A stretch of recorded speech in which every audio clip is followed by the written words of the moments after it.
This week on the County Line, Physical Plant's winter maintenance crews keep students safe around the Westminster campus. Also this week, we introduce you to a furry employee at the Volant mill. All this and more coming up on tonight's edition of the County Line. The County Line starts now.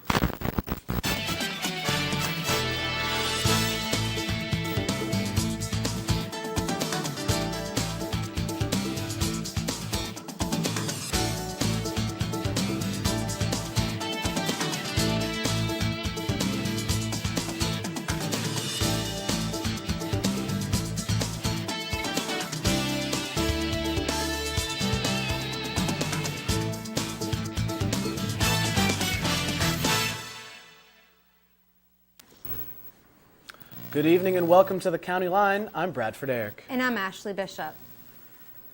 As we usher in the second half of the winter season, conditions have been pretty typical. Plenty of snow, cool temperatures, and bad driving conditions. Schools and classes have already been canceled numerous times this winter season.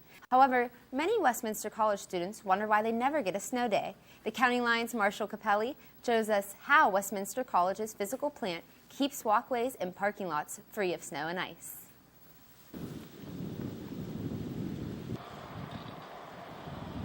Here at Westminster College, we get a wide variety of weather. Western Pennsylvania is notorious for bad weather, and dealing with it can be a problem. The winter months are no exception. While you're walking to your class, you probably wonder who keeps our campus safe and clear of snow. Well, we can look no farther than Westminster's physical plant. I recently got to speak with physical plant director Owen Wagner to talk about the steps they take to fight snow. The first thing is it starts in the summer. We order in our salt. And we try to determine how much salt we're going to need for the year. Then, of course, we're spending time working on the equipment, getting it ready, getting our plows ready, making sure our trucks are ready to go. But the key thing, there's three basic keys to it. First of all is making sure that you fight the ice, that you get it down, get salt down as early as you can, and then try to move the snow in a way that it won't really create a problem for pedestrians or drivers. Since we're a pedestrian campus, we try to make sure that the walkways are kept clean as soon as possible. Yep, but Mr. Wagner does not do it alone. He has a whole crew devoted to snow removal. Well, there's the grounds crew, of which there are 5, but then also the custodians generally get in. They're doing about 30 feet out from the building, trying to get the entrances, especially those buildings where they're assigned. But then they try to make sure the entrances are clear so that people can get in and get out safely. But the 5 grounds guys are the ones that move most of the snow.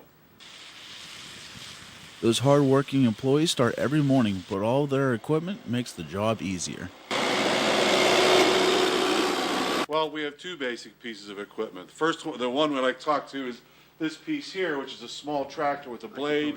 It also has an ability to spread the salt on the back end there as a spreader back. So that's the primary piece that we use. The other piece, which we're going to go take a look at, is the plow, which is on the front of a dump truck and a spreader on the back, and that becomes that mostly for our large work in and around on the roads. Mr. Wagner also explained some common misconceptions about dealing with winter weather. Well, I think the first thing is that complete removal of the snow and ice is that somehow it's going to be clear, it's going to be without any snow or any ice on the pavement. That's never that's never going to happen, because the best we can do is just keep it under control so that it doesn't end up becoming a walking or driving hazard. People are still going to have shoes that are worthy of them to be walking around in this kind of weather. Tennis shoes, high heels, spiked shoes, just are not satisfactory for getting around. There you have it. When weather strikes, Physical Plant will be there to save us. I'm Marshall Capelli reporting for the County Line. The Pennsylvania State Police advise motorists to use extra caution while driving in the winter season. Safe winter driving begins by allowing yourself enough time for your commute when road conditions are less than ideal. Remember to slow down in double following distances. Another potential danger this time of year is black ice, a situation where only parts of the road surface are frozen. Motorists should remove all snow and ice from their vehicles prior to driving. And most of all, remember to slow down. State police urge anyone with questions about road conditions to check their website at www.511.pa.com. To protect and serve is the motto of a select group of people. When someone calls 911 and states they have an emergency, the police force are one of the first to arrive and help. You might think that being a police chief is an intimidating job, but the County Line's Brian Johnston sat down with Carmen Picarillo to find out what life is like being the chief of police in New Wilmington.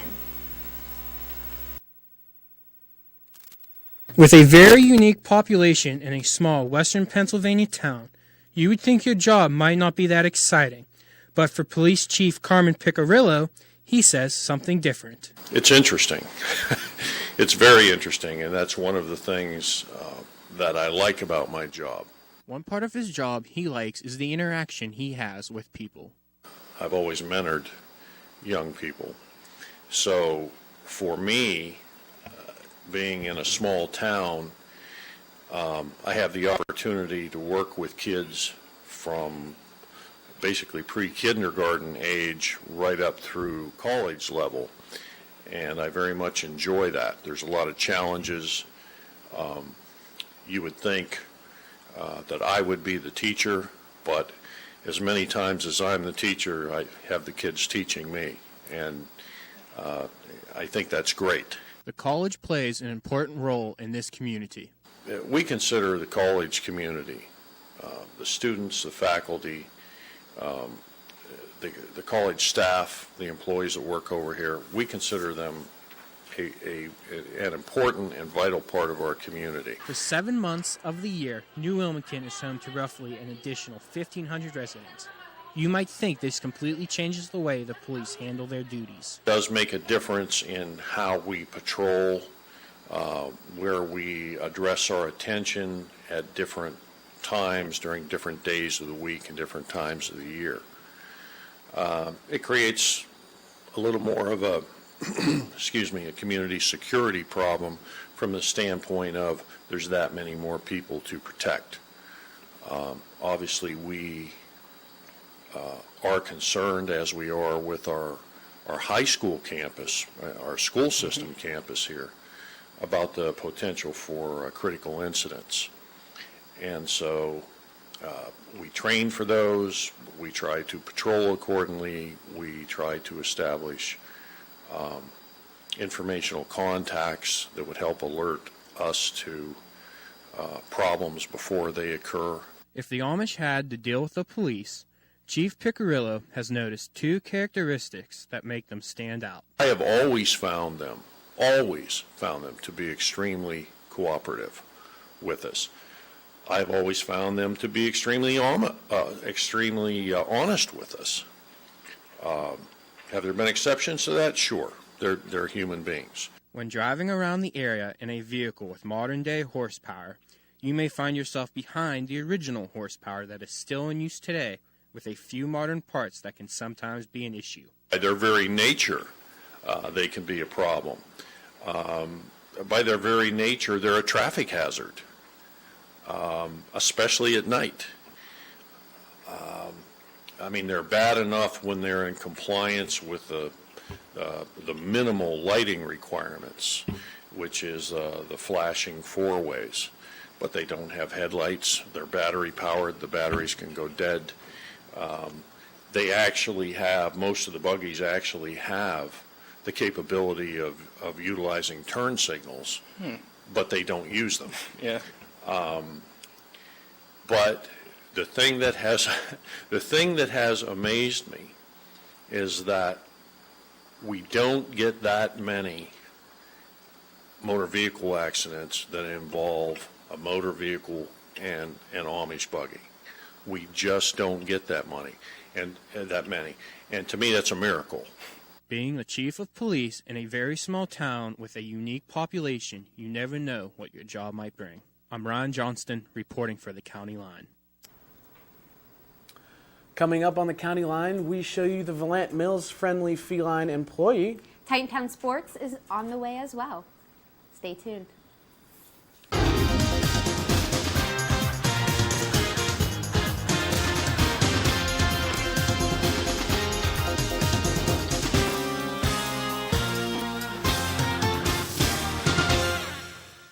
Hi, I'm Dan McDevitt, a father, a husband, Army retiree, and a student at Westminster College.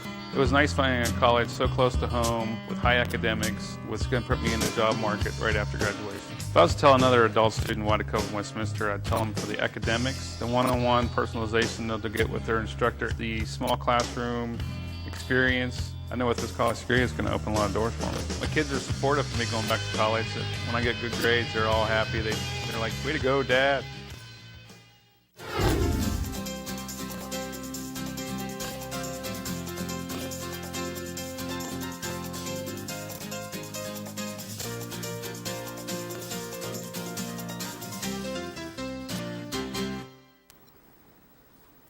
A local business has a four-legged employee. The Volant Mill is home to Millie the Mill Cat. This always friendly cat welcomes shoppers and employees each morning as they browse the unique crafts and products at the Volant Mill and the Blue Heron. She also frequents other businesses in the small town of Volant and can be difficult to catch up with for an interview. The county line traveled to the mill to find out more. Let's take a closer look. The Volant Mill is one of the premier shopping destinations in the small, quiet town of Volant. The old mill has 4 employees, 3 who walk on 2 legs and 1 that walks on 4. Millie the Mill Cat has been employed at the mill for 4 years. We had a hard time catching up with Millie. She loves this town so much she has trouble staying in just one place. It was actually quite a challenge.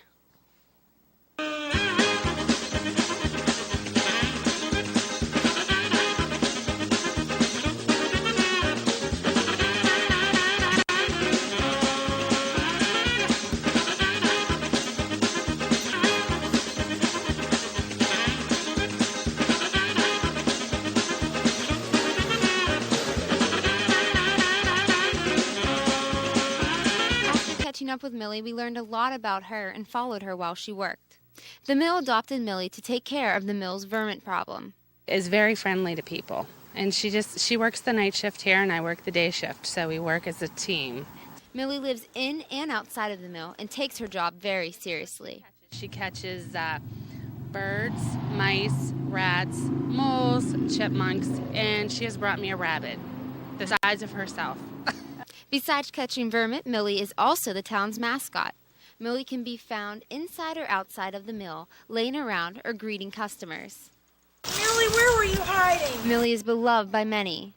Oh, how sweet. I mean, we have people come maybe a couple times a year, maybe every month. They're like, where's Millie? You know, they want to find Millie to pet her and play with her.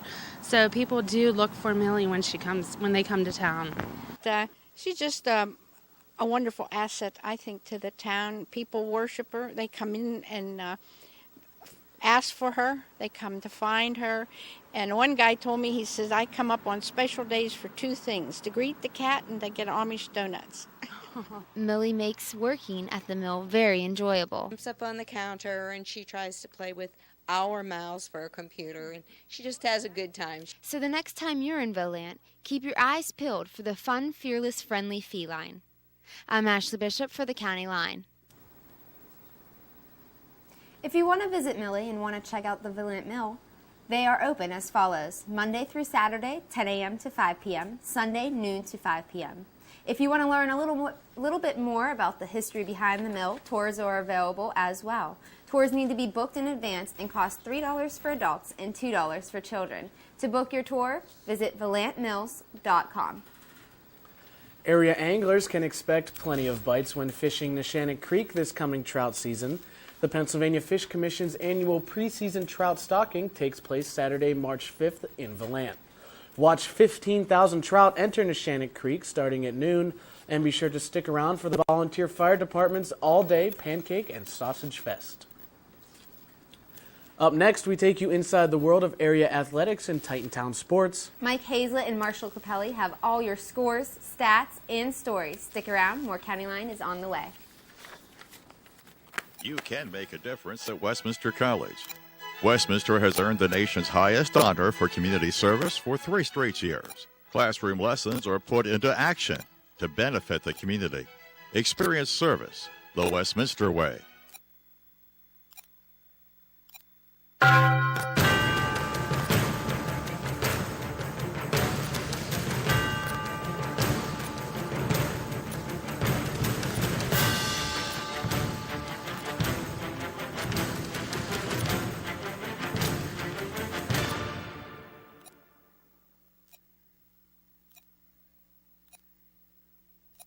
Westminster was founded in 1852 as one of the nation's earliest coeducational colleges. Our timeless mission of developing individuals intellectually, spiritually, and socially has helped Westminster become one of the country's top liberal arts colleges. Experience tradition the Westminster way.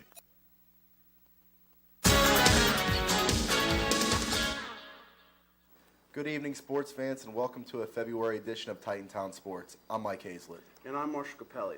In this week's edition, we will be bringing you the latest basketball news from campus and local high school basketball, from D10 to the Whippeals.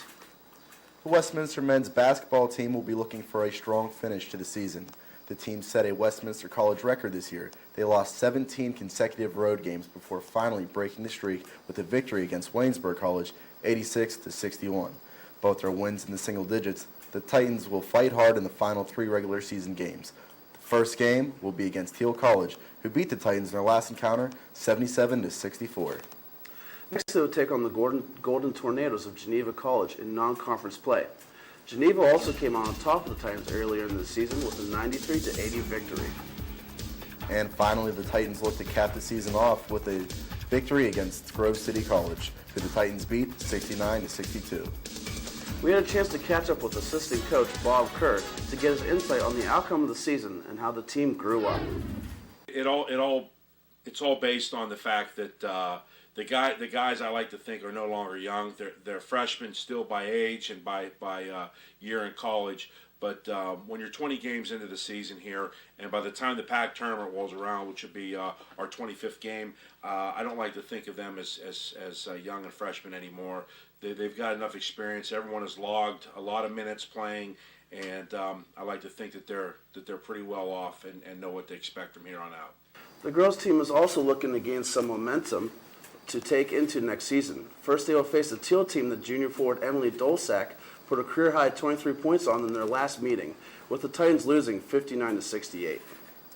After the Tomcats comes the Geneva Golden Tornadoes, who the Titans beat previously 62-50. That win came with Kaylin McCarthy, the Titans' only senior. Kaylin will be out for the remainder of the season due to injury. Finally, the Titans will travel to Grove City to take on the Wolverines, where their last meeting ended with a 57-66 Grove City victory. After these last 3 games, the Titans will be heading into the PAC playoffs. Assistant coach Katie Miller talked to Titantown Sports to discuss the state of the team. Well, in terms of wins, obviously we're struggling to get those. We've only won 4 games, so we try and find small victories, whether it be us having a great practice or us playing, a great half against a great team, or, putting 2 halves together. So we're trying to find small victories.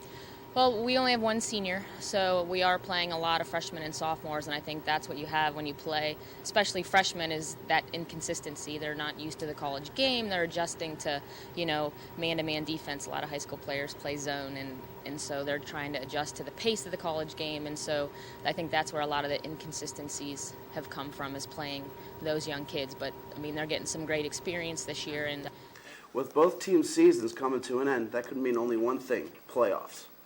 We decided to ask for a professional's opinion of who will be taking home the title of champion of the PAC. Westminster Sports Information Director Justin Zackel has more. First start on the men's side, the Titan men right now are tied with Grove City and Waynesburg for the 6th place spot in the league. And all the teams go in the PAC for the men's side. The top 8 go. And right now Teal's the number 1 team, so if the Titans don't gain any ground on Grove City or Waynesburg, which they just lost to on Wednesday, the Titans are looking at opening at Teal in the first round of the PAC tournament, which would be a tough draw because right now I think the 2 best teams are Teal and Bethany. On the women's side, it's basically you have number 1 ranked team in the nation, Thomas More, number 21 ranked St. Vincent, and then the rest of the field. Unfortunately, though, on the women's side, since there's 9 women's teams, only the top 8 qualify for the playoffs. So it's going to be tough for the Titans to even qualify for the PAC tournament because they don't have any wins in their first 12 games. So if they are put in a situation where they have to gain some ground, it's going to be either Teal or Chatham that they're going to have to leapfrog to get that last spot for the PAC tournament. There's been some changes at Wilmington High School this year. Both the boys and girls basketball teams have new coaches. The girls team sits better than the boys with 7 wins, while the boys only have 5. In the boys conference, Sharpsville leads with an undefeated record of 5-0, while Wilmington only has 2 wins. Also undefeated is Newcastle High School. Reigning high in the AAA division, the Red Hurricanes have won over a dozen games, including all 5 in their conference. When we come back, we are going to take a look inside of the somewhat hidden world of hockey at Westminster College. But first, we're going to ask you a trivial Titan sports question of the week in this week's Titan Extra Point. What women's basketball player is the all-time leading scorer for both career and single-season marks? The answer when we come back and more Titan Town Sports.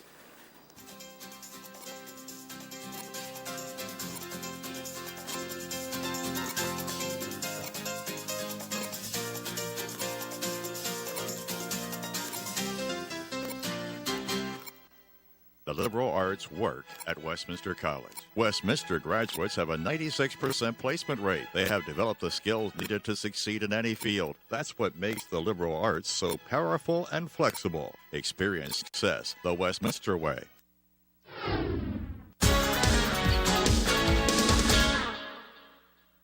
Welcome back to Titans Town Sports. The answer for this week is Emily Ackerson. That's right, she had 1,483 points total in her career, and 611 of those points came from the 2007-2008 season.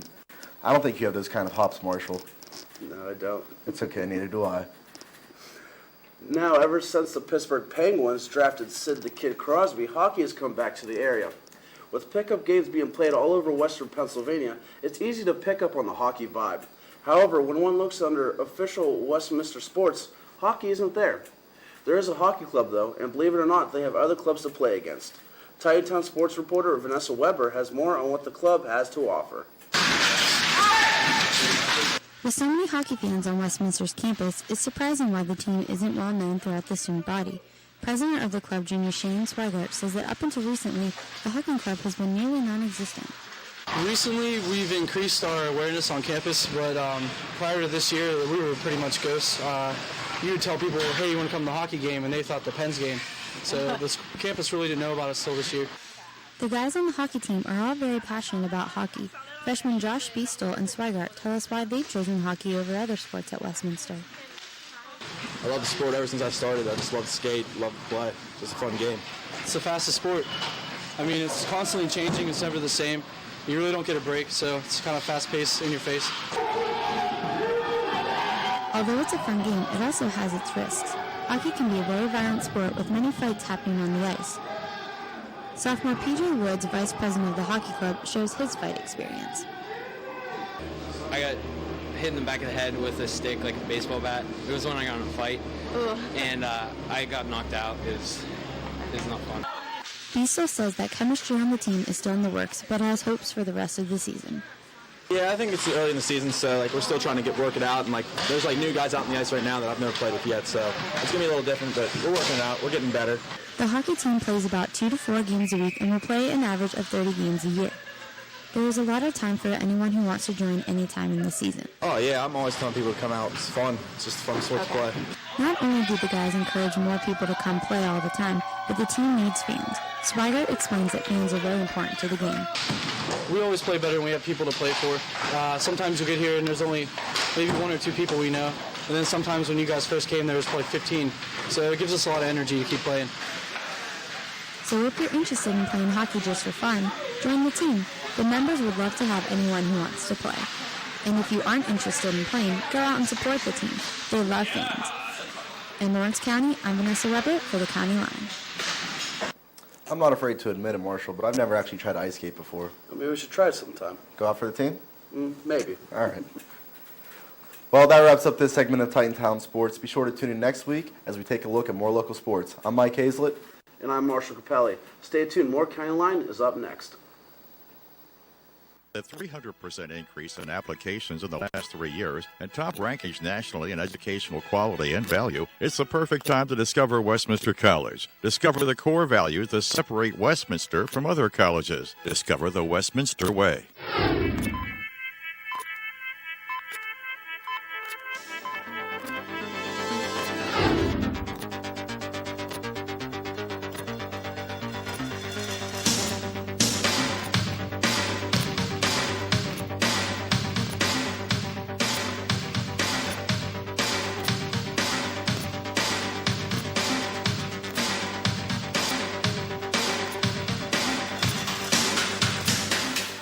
The liberal arts work at Westminster College. Westminster graduates have a 96% placement rate. They have developed the skills needed to succeed in any field. That's what makes the liberal arts so powerful and flexible. Experience success the Westminster way.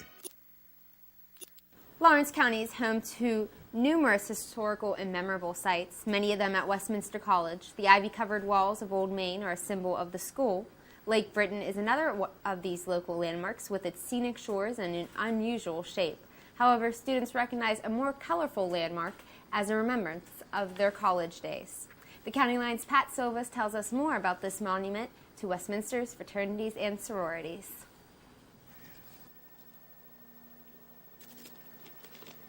Westminster College's Old Main is not the only scenic spot on campus.